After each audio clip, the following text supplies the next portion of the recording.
Four Crown Showdown. What did you say? The Four Crown Showdown. What's that? This absolutely stacked card that takes place this weekend on the 12th of October in Riyadh. So what's so good about this event? What's so good about this event?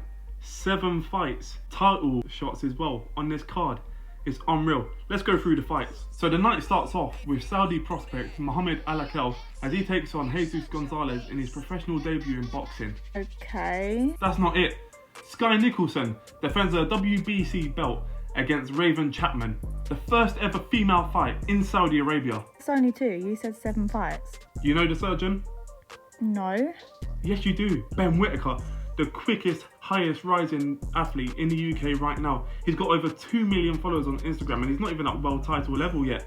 He's taken on Liam Cameron, a man who's just come off a loss to Lyndon Arthur, you know, a guy that's had loads of world title fights. Interesting. What about any cruiserweights? Of course there's cruiserweights. Jai Opataya defends his IBF title against Jack Massey, a man who had an impressive outing last time against Isaac Chamberlain. Now, he steps up to one of the best cruiserweights in the division right now, Jai Opataya. Remember that fight I went to earlier this year? What, Wardley vs Clark? Yeah, well they drew that fight. It was an amazing fight, but now they're rematching in Saudi Arabia. Of course more money, so it makes sense that it's there. But it's going to be a banging fight. Are they going to carry on from round 13? Or is it going to be a complete different fight this time and is someone going to be stopped? What are they fighting for? Well, they're fighting for the British and Commonwealth heavyweight titles. Chris Eubank Jr. What, is he fighting? Yeah, finally, he's making his return to the ring after a year out of the ring. Who's he fighting? He's fighting Kamil Zarameta. Who is he? Well, Kamil Zarameta is someone who's lost. He's only lost to Golovkin and he's lost to Munguia. And they're fighting for the IBO middleweight title, by the way. Why is it called the 4 Crown Showdown? It's called the 4 Crown Showdown because the guys above, Artur Beterbiev versus Dimitry Bivol for all the belts in that light heavyweight division. Yes, an undisputed fight, the second undisputed fight we've seen this year, held in Saudi Arabia. IBF, IBO, WBC and WBO. The 4 crowns that they're fighting in that showdown in Saudi Arabia this weekend. Buy your pay-per-view. This is one of the best fights we've ever seen and that we've seen in years.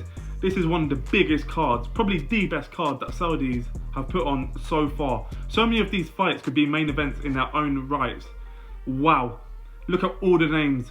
Ben Whitaker, like I said, it's such a big rising star in the UK. You got Chris Eubank Jr. He's returned, he's like Marmite. People love him, people hate him. People are going to tune in just to see him lose.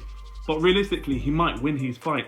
Remember, he's not fighting a nobody. This is a guy who's only lost to Golovkin and Munguia. There's no walkover. Fabio Wardley, Fraser Clark, wow.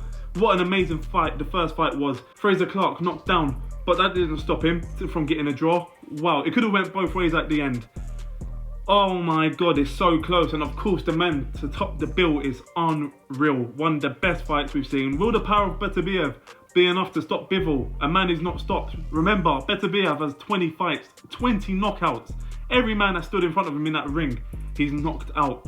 Both of these men have sparred hundreds of rounds together. They're very good friends. They know each other like the back of their hand.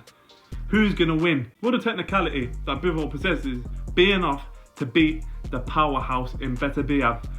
Wow, it's not long. Time is ticking. 7 fights, 1 night. And one night you're not gonna wanna miss. Please follow, like, peace.